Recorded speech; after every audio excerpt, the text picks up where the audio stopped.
18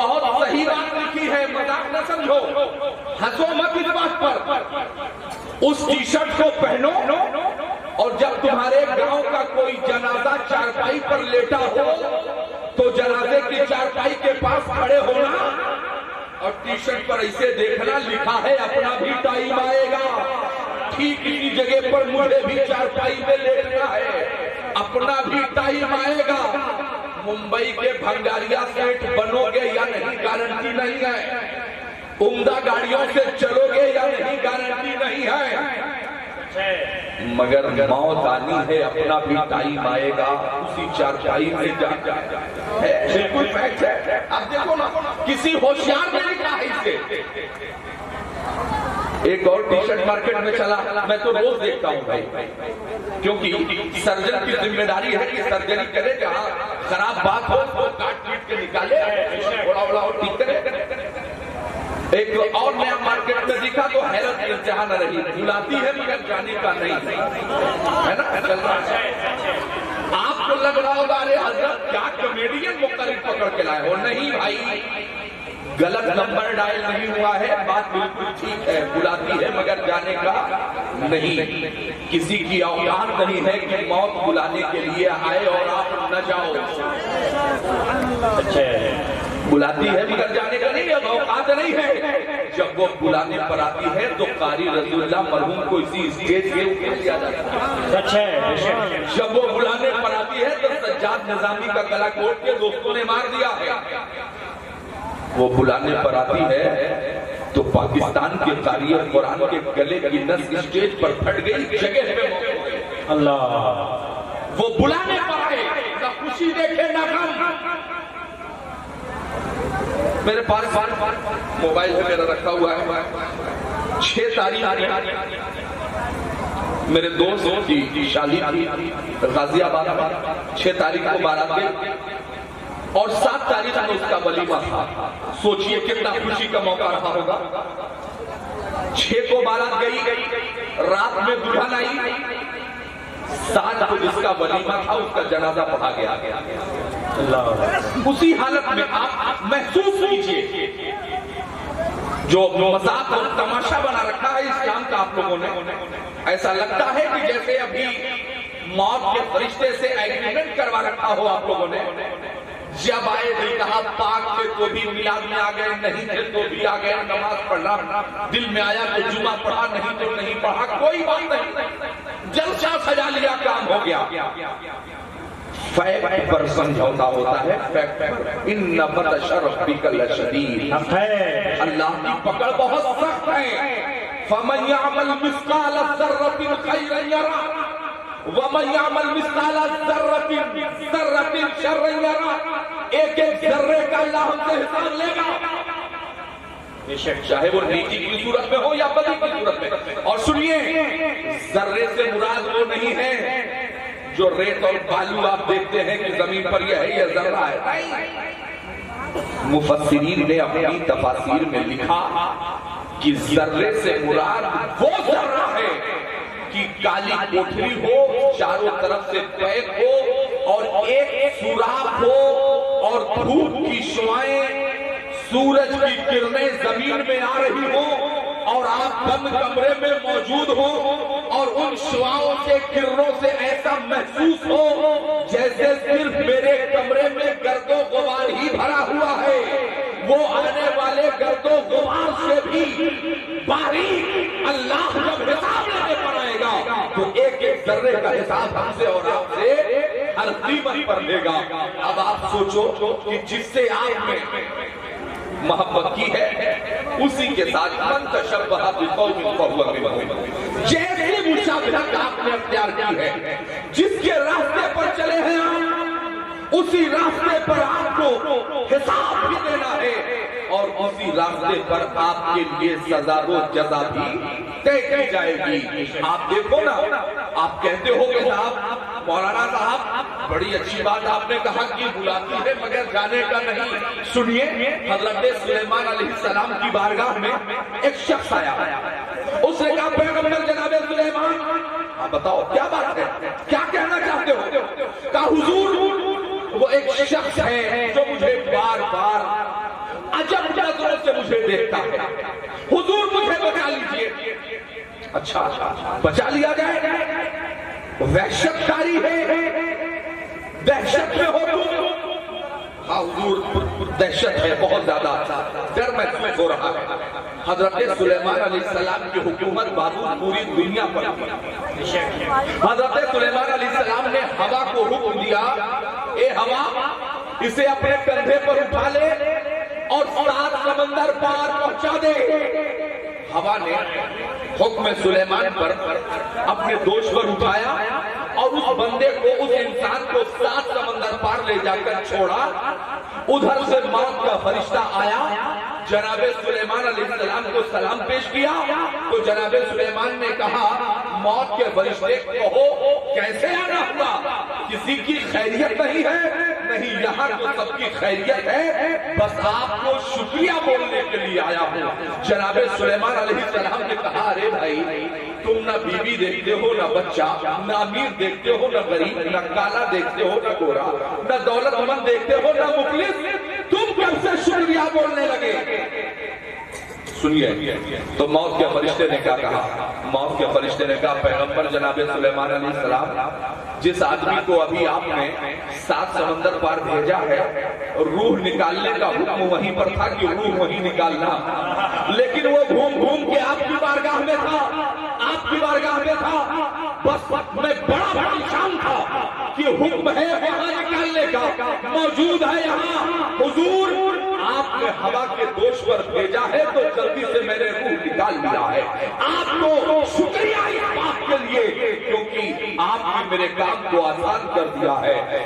اگر اتنے سارے لوگ بیٹھے ہیں، اگر کسی کے پاس کوئی گارنٹی کارڈ ہو مجھے بتائیے کہ صاحب میری بات ہو گئی ہے، ابھی 60 70 80 سال تک وہ یہاں آنے والے نہیں ہو سکتا، تو محبت آپ کرتے ہو سے ایک اللہ کے برگزیدہ بندے کا عرس ہے، عرس کی تقریبات ہیں اور اس تقریب میں آج ان کا بھی ذکر ہوگا، ان کی تاریخیں بھی جن لوگوں کو پتا ہے وہ بیان کریں گے، اور آپ کو احساس ہوگا کہ جن لوگوں نے اللہ و رسول کا وفادار بن کر زندگی گزاری ہے، قیامت تک ان کے نام کا ذکر ہوتا رہے گا، ان کی یادیں منائی جاتی رہے گی، اور ہر زندہ کو ان کی پہچان یہی ہے کہ وہ اپنے بزرگوں کی تاریخوں کو ہمیشہ یاد رکھے۔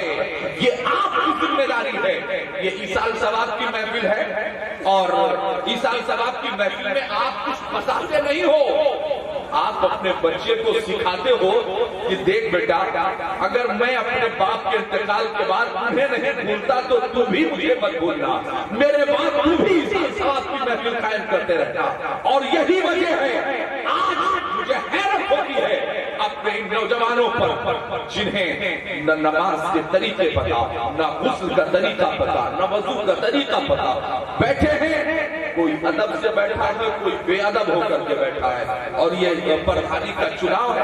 ابھی میں آیا تو کوئی خطیب صاحب بول رہے تھے کہ جو ہیں بھی وہ پردھانی دماغ میں لے کے بیٹھے ہیں۔ سیدھی سی بات دعا کرو اللہ تعالیٰ ان افراد کو جن کے سینوں میں اللہ و رسول کی محبت موجود ہو انہیں اللہ کامیابی عطا فرمائے، جو انسانیت کی خدمت کر سکے، اللہ تعالیٰ ایسے لوگوں کو چن لے جو ہماری خدمات انجام دے سکے۔ آپ دیکھیں کئی طرح کی دوائیں کھانے سے ریئیکشن ہوتا ہے، ایسے ہی زیادہ رضاکار ہو جائیں تو جلسہ تباہ ہو جاتا ہے، ریئیکشن ہو جاتا ہے۔ ارے دو ایک آدمی یار ادھر سے ذمہ دار کھڑے ہو جاؤ، سب ڈنڈا لے کے ہاتھوں گے تو بیٹھے گا کون؟ ادب کے ساتھ بیٹھیں۔ یہ محفلیں بار بار نصیب نہیں ہوتی ہیں، بڑی مشکل سے یہ مواقع میسر ہوتے ہیں۔ آپ حضرت کے نورانی چہرے کی زیارت کریں، یہ مقدس علماء ممبر شریف پر تشریف فرما ہے، ان حضرات مقدس علماء کرام کے چہروں کی زیارت کریں اور دیکھیں کہ اللہ والوں کی شان کیا ہوتی ہے۔ آج میں آپ کو ایک آخری پیغام دے کر، میں بہت زیادہ دیر تک نہیں، میرے بعد بھی خطبہ اعظام موجود ہیں، ان کے خطابات ہونے ہیں، صرف اپنے نوجوانوں کو میں یہ تعلیم اور یہ تلقین کر کے آپ سے رخصت ہونا چاہتا ہوں کہ جس بے راہ روی کا شکار ہوا، ابھی چند دن پہلے آپ کو اپنی اوقات کا اندازہ ہو گیا تھا، ممبئی سے 7 مہینے کے پہلے اگر شوہر آتا تھا تو بیوی کہلواتی تھی کہہ دو 14 دن پہلے مدر اسکول میں رہ لے تب گھر کا رخ کریں گے، یعنی اپنی بیوی شوہر کے قریب آنے سے بھاگ رہی تھی۔ اندازہ کیجئے گا اپنا سگا بھائی، وہ اگر ایک بھائی بمبئی سے آ رہا تھا تو دوسرا بھائی اس کا بیگ چھوڑنے کے لیے تیار نہیں تھا۔ اگر بیٹا آ رہا تھا تو باپ کو استقبال کے لیے چوراہے پر کھڑا ہوتا ہے، باپ اپنے بیٹے سے دور بھاگ رہا تھا۔ عجب اتفاق ہے کہ جب عذاب نازل ہونے لگے، پریشانیاں آنے لگے تو آپ کو خدا یاد آتا ہے، تب آپ کو اولیاء کرام کے چوکھٹ یاد آنے لگتے ہیں، تب آپ کو بزرگان دین کے وسیلے یاد آنے لگتے ہیں۔ میں پوچھنا چاہتا ہوں قوم کے نوجوانوں، تم نے مذہب اسلام کا اتنا مذاق بنایا ہے کہ چوراہوں پر کھڑے ہو کر ہمارا نوجوان آدھی چائے کے لیے قسم کھاتا ہے، بھائی آپ نے چائے پیا؟ نہیں پیا۔ ارے بھائی گلاس تو رکھا ہے، اللہ سے بولو خدا قرآن کی قسم لو بھیا ہم نے چائے پی، یار آدھی چائے کے لیے تم نے خدا کی قسم کھا لی۔ سنو، تم کہتے ہو کہ مذہب عیسائیت نے آپ کا نقصان کیا ہے، تم کہتے ہو یہودیت نے نقصان کیا ہے، مگر نوجوانوں میں آپ سے سوال کرنا چاہتا ہوں، بولو سب سے زیادہ آپ نے نقصان کیا ہے کہ نہیں کیا ہے؟ ہمارا وہ نوجوان جو اس وقت بے راہ روی کا شکار ہے، اگر فجر کی اذان ہو، ظہر عصر مغرب عشاء کی اذان ہو، حکم ہے کہ اذان کی آواز سن کر قرآن بند کر دیا جائے۔ اب قرآن کی تلاوت نہیں کی جا سکتی کیونکہ اذان ہو رہی ہے، کسی بھی وقت کی اذان ہو، اذان ہو رہی ہے تو آپ قرآن نہیں پڑھ سکتے۔ سوچئے گا آپ نے کتنا نقصان کیا ہے مذہب اسلام کا۔ قرآن بند کر دینے کا حکم ہے، تم اپنے موبائل کو بند کرنے کے لیے تیار نہیں ہو۔ اذان ہو رہی ہے، نوجوان 2020 کا میچ دیکھ رہا ہے، تم ہوٹلوں پر بیٹھ کر اللہ کی قسم خدا کی قسم کھا رہے ہو، تم چوراہوں پر کھڑے ہو کر پانی پی رہے ہو، تم سنت رسول سے روزانہ مذاق کر رہے ہو، تم مذہب اسلام کی ہر روز خلاف ورزی کر رہے ہو، تعلیم و تعلم، درس و تدریس، شکشے کے شکشا کا آدان پردان یہ تم نے دور دور تک دیکھا تک نہیں ہے۔ عجب اتفاق ہے اس قوم کا جسے اس دنیا میں رہبری کے لیے پیدا کیا گیا تھا، اسی زمین پر 900 سال تک انصاف بانٹنے والی قوم آج دوسروں کے دروازے پر کھڑے ہو کر انصاف کی بھیک مانگ رہی ہے۔ اسی زمین پر شکنتلا کی آبرو کی حفاظت کرنے والی قوم اپنے بہو بیٹیوں کی عزت و آبرو کی ضمانت دوسروں کے دروازوں سے مانگ رہی ہے۔ میں پوچھنا چاہتا ہوں قوم کے بزرگ نوجوانوں، کیا جسے تم نے اپنا آئیڈیل بنایا ہے، جس کے نیترتو اور قیادت میں چلنے کی بات کر رہے ہو، ایمانداری سے بتاؤ کیا کبھی انہوں نے تمہارا فائدہ سمجھا ہے؟ کیا ایمانداری سے بتاؤ کیا انہوں نے تمہارے لیے کوئی اچھا کام کیا ہے؟ نہیں۔ جس ہیرو کے لیے اپنا نام اور تیرے نام کے بال رکھا کر گھومتے ہو، خدا کی قسم وہ فلمی دنیا کے ہیرو تمہیں جانتے تک نہیں، مگر وہ آمنہ کا لال جو رات رات بھر گنہگار امتیوں کے لیے روتا رہا۔ یہ عجب کام ہے، اس پیغمبر اسلام کی تعلیمات سے ناشنا ہو کر آج دوسروں کی دہلیز پر کھڑی ہو کر انصاف کی بھیک مانگ رہی ہے۔ وہ نبی محتشم جس نے تجھے اٹھنے بیٹھنے کھانے پینے کے سلیقے عطا کیے ہو، وہ نبی محتاج جس نے تمہیں شعبہ حیات کے تمام اصول عطا کیے ہو، جس نے زندگی گزارنے کا بہترین طریقہ کار عطا کیا ہو۔ میں پوچھنا چاہتا ہوں، آج ہمارے دانشوران قوم یہ اعلان کرتے ہیں کہ ہمارے مولانا صاحب لوگ صرف یہ چاہتے ہیں کہ ہر بیٹا عالم ہو جائے، یہ چاہتے ہیں کہ ہر بیٹا حافظ ہو جائے۔ بلا شبہ آپ کے بچوں کے اندر اتنی تمیز ہونا چاہیے کہ آپ کے بچوں کو پتہ ہو کہ نماز وفادار مصطفیٰ کے پیچھے ہوگی، غدار مصطفیٰ کے پیچھے نہیں ہو سکتی ہے۔ آپ کے بیٹے کو پتہ ہو کہ حلال کیا ہے، حرام کیا ہے، آپ کے بیٹے کو پتہ ہو جائز کیا ہے، ناجائز کیا ہے۔ مذہب اسلام نے کبھی اصلی تعلیمات کی مخالفت نہیں کی ہے۔ دارالعلوم فیض الرسول میں تعلیم حاصل کرنے کے بعد میں نے بھی اصلی تعلیمات اور کالجز کے نظام کو میں نے بھی بہت قریب سے دیکھا ہے، میں نے بھی دیکھا ہے۔ کالج کا ایک نظام، کالج کی ایک کتاب مجھے بتائی جائے جس میں والدین کے حقوق کے بارے میں بتایا جائے، ایک کتاب مجھے بتائی جہاں پر استاد کے حقوق بتائے جاتے ہیں، کالج کی ایک کتاب بتائیے جہاں پر پڑوسیوں کے حقوق بتائے جاتے ہیں، نہیں بتا سکتے آپ۔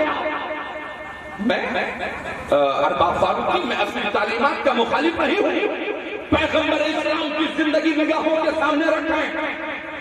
بدر کے میدان میں فاتح کی حیثیت سے فتح کا پرچم لہرانے والے مقدس صحابہ کرام نے اسیران بدر کو قیدی بنا کر بارگاہ نبوت میں پیش کیا، یا رسول اللہ پیدا کا امی وابی۔ یہی وہ لوگ ہیں جنہوں نے حرم میں آپ کی گردن میں چادر ڈال کر کھینچا بھی ہے، حبیب خدا۔ یہی وہ لوگ ہیں جنہوں نے حالت سجدہ میں آپ کے پشت انور پر اونٹ کی اوجھڑیاں بھی ڈالی ہیں۔ یہی وہ لوگ ہیں جنہوں نے حضرت بلال کے سینے پر پتھر بھی توڑے ہیں۔ حضور آج اسیران بدر کو آپ کی بارگاہ میں پیش کیا گیا ہے۔ اللہ کے حبیب نے پوچھا تھا، اے ابو بکر ایک بات بتاؤ کیا سلوک کیا جائے ان کے ساتھ؟ اللہ کے حبیب نے پوچھا تو جناب ابو بکر صداقت میں ممتاز ہے، آواز دی حبیب خدا میرا تو ماننا یہ ہے کہ فدیہ لے کر انہیں رہا کر دیا جائے، اچھا پیغام آئے گا۔ عمر تمہاری کیا مرضی ہے؟ وہ گرم دل کے تھے جناب عمر، مزاج میں سختی تھی۔ عرض کیا حضور اگر میری مانے تو ماموں مسلمان ہے، بھانجا کافر ہے، ماموں بھانجے کی گردن مار دے، چچا مسلمان ہے، بھتیجا کافر ہے، چچا بھتیجے کی گردن کو مارے، باپ مسلمان ہے، بیٹا کافر ہے، باپ بیٹے کی گردن کو مارے۔ مگر حضور رحمت للعالمین تھے، فرمایا ابو بکر تمہاری رائے کو مقدم رکھتا ہوں، اسیران بدر آؤ۔ یہ مزاج دے رہا ہوں میں آپ کو، یہ نہ کہنا کہ ہمارے علماء تعلیمات دنیا کے مخالف ہیں۔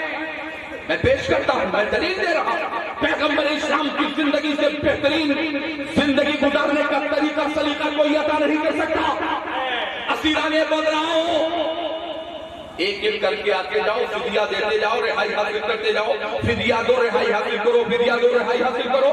لوگ آتے رہے، فدیہ دیتے رہے، رہائی حاصل کرتے رہے۔ کچھ ایسے بھی لوگ آئے جنہوں نے ہاتھ جوڑ لیا، جن کی فطرت میں ہمیشہ سجدہ ہی کرنا لکھا ہو، جنہوں نے شجر و حجر بحروں پر خوش کو تر برگ و ثمر کو ہمیشہ اپنا خدا ہی مانا ہو۔ چمتکار کو نمسکار کرنے والوں نے پیغمبر اسلام کے سامنے فاتح کی حیثیت سے ہاتھ جوڑا۔ اے پیغمبر اسلام، ایک پھٹی کوڑی بھی نہیں ہے کہ فدیہ دے کر رہائی حاصل کی جائے۔ حبیب خدا مسکرائے، سنیے گا، ارشاد فرمایا اسیران بدر جن کے پاس فدیہ ہے وہ جائے مکہ، جن کے پاس کچھ نہیں ہے ان کے لیے آج میں بہترین سزا کا انتخاب کر رہا ہوں۔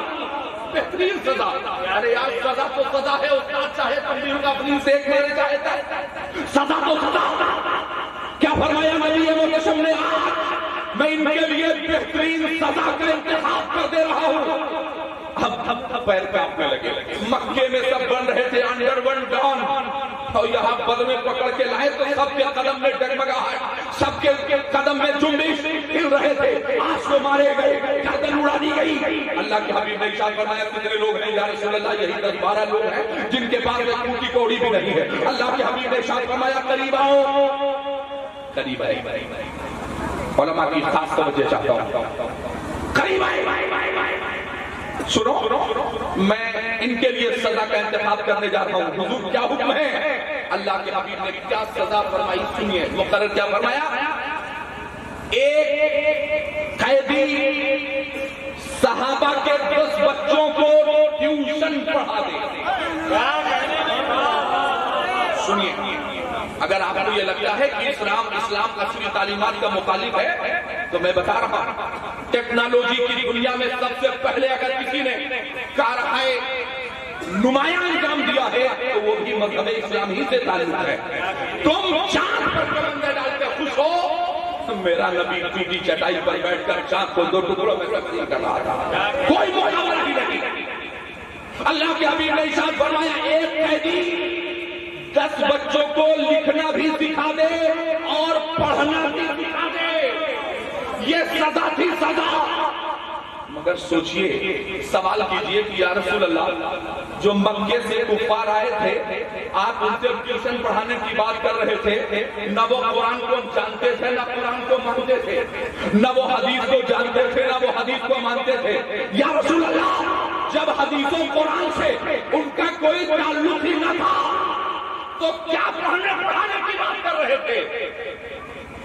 جب وہ حدیث جانتے نہیں تھے، قرآن کو مانتے نہیں تھے، تو حضور آپ کون سا ٹیوشن پڑھانا چاہتے تھے؟ تو مزاج نبوت نے آواز دی، ارباب فاروقی، میں یہ چاہتا تھا اگر صحابہ کے بچوں کے کندھوں پر ایک کندھے پر حدیث و قرآن ہو تو دوسرے کندھے پر سائنس اور فلسفہ بھی ہو، انہیں زمانے کی تعلیم بھی میسر ہونی چاہیے۔ یا رسول اللہ، ٹیوشن پڑھا کر انہیں لکھنا پڑھنا سکھا کے مزاج کا دینا تھا، تاکہ صحابہ کے بچے جب حدود مدینہ سے باہر نکلے امریکہ کی سرزمین پر تو لازم ہے انہیں انگریزی کا علم ہونا چاہیے۔ اب جاپان میں اسلام کی تبلیغ کرنی ہے تو انہیں جاپان کی زبان کے بارے میں علم ہونا ضروری ہے۔ اب نیپال میں اگر اسلام کی تبلیغ کرنی ہے تو نیپالی زبان پر عبور حاصل کرنا ضروری ہے۔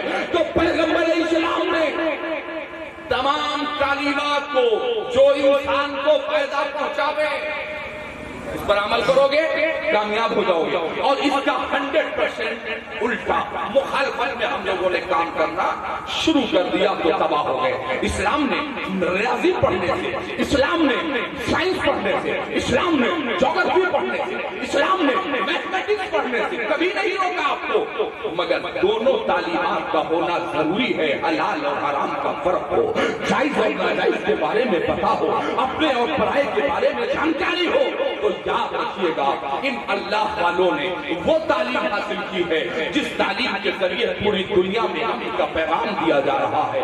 آخری بات کہہ کر میں اپنی گفتگو ختم کروں، پورے بھارت میں یہاں بھی لوکل انٹیلیجنس یونٹ LIU وبھاگ کے تھانے کے کوئی ذمہ داران اخباری نمائندے موجود ہو تو میری بات کو نوٹ کریں۔ ہندوستان سے دہشت گردی کے خاتمے کے لیے میں ایک آسان سے نسخہ عطا کرتا ہوں، اور سب سے پہلے اس نسخے کو اتر پردیش میں عمل میں لا دیا جائے۔ آتنکواد دہشت گردی کا خاتمہ ہوگا، آتنکواد کے خاتمے کو بموں میزائلوں کی بارشوں سے نہیں ختم کیا جا سکتا۔ پوری دنیا سے آتنکواد کا خاتمہ کرنا ہو تو پوری دنیا کو غوث اعظم کی دہلیز سے جوڑ دیا جائے۔ ہندوستان سے آتنکواد کا خاتمہ کرنا ہے، اولیاء کرام کی چوکھٹ سے تمام انسانوں کو جوڑ دیا جائے، آتنکواد کا خاتمہ ہو جائے گا۔ اور دعوت اتحاد دینے والوں سنو، ہم دعوت اتحاد پر لبیک کہتے ہیں، مگر ہمارا اتحاد وائٹ ہاؤس پر نہیں ہوگا، ہمارا اتحاد تاج محل پر نہیں ہوگا، ہمارا اتحاد لال قلعے کے میناروں پر نہیں ہوگا۔ ہم مسلمانوں کا اتحاد ہوگا تو شعیب الاولیاء کی چوکھٹ پر ہوگا، ہمارا اتحاد ہوگا تو مخدوم شمنانی کی چوکھٹ پر ہوگا، ہم اتحاد کو قبول کریں گے تو سالار مسعود غازی کی چوکھٹ پر ہمارا اتحاد ہوگا۔ ابھی لاک ڈاؤن سے پہلے سنیے کس نے گنگا جمنی تحقیق کو زندگی دی ہے۔ یہ جن اولیاء کرام کو فاذکرونی اذکرکم اللہ ارشاد فرماتا ہے تم مجھے یاد کرو میں تمہیں یاد کروں گا۔ اللہ کیسے یاد کرتا ہے سنو، بہرائچ کی سرزمین پر لاک ڈاؤن سے پہلے موجودہ حکومت کے ایک سرپرست نیتا نے مائک پر کھڑے ہو کر بہرائچ کی سرزمین پر دو لفظ، پوری بات نہیں، دو جملے کہے تھے، سرکار مسعود غازی کے خلاف زہر افشانی کی 1000 سے زائد کرسیاں لگی تھی۔ جیسے ہی لوگوں نے سنا کہ سالار مسعود غازی کے خلاف یہ نیتا بول رہا ہے، کھڑے ہو گئے، کرسیوں کو توڑا اور کہنے لگے ابے نیتا تجھے تیری نیتا گیری مبارک، ہم سب برداشت کر سکتے ہیں، اپنے بابا مسعود غازی کے خلاف ایک لفظ بھی برداشت نہیں کر سکتے ہیں، کیونکہ ولی ولی ہے، ولایت کی شان رکھتا ہے، ولی زبان میں دونوں جہان رکھتا ہے۔ اس لیے چونکہ مقدس علماء موجود ہیں، میں اپنی گفتگو کو اس شعر پر ختم کرتا ہوں، ذرا سی بے اصولی سے کداور ڈوب جاتا ہے، کبھی تھوڑے تھوڑے پانی میں شناور ڈوب جاتا ہے، کہاں آگے چلے جاتے ہو تم سب جانتے ہیں، مغرب وہاں سورج بھی جاتا ہے تو جا کر ڈوب جاتا ہے. مغربی تہذیب نہیں، تقلید مصطفی کیجئے، شریعت مطہرہ پر عمل کیجئے، اپنے گھروں میں اسلامی ماحول پیدا کیجئے، اپنی بچیوں کو ام المومنین عائشہ صدیقہ اور سیدہ خاتون جنت فاطمہ الزہرا سلام اللہ علیہا کا کردار پڑھا دیجئے. خدا کی قسم نہ بیٹی غدار ہوگی نہ بیٹا غدار ہوگا، وہ وفادار ہوں گے اور مسلک اعلیٰ حضرت مذہب اہل سنت کے سچے پاسبان کی حیثیت سے اپنے والدین کے وفادار ہوں گے. اللہ رب العزت ہمیں اپنے بزرگوں کی تاریخوں کو دوسروں احتشام کے ساتھ منانے کی توفیق عطا فرمائے. وما علینا الا البلاغ. السلام علیکم ورحمۃ اللہ وبرکاتہ.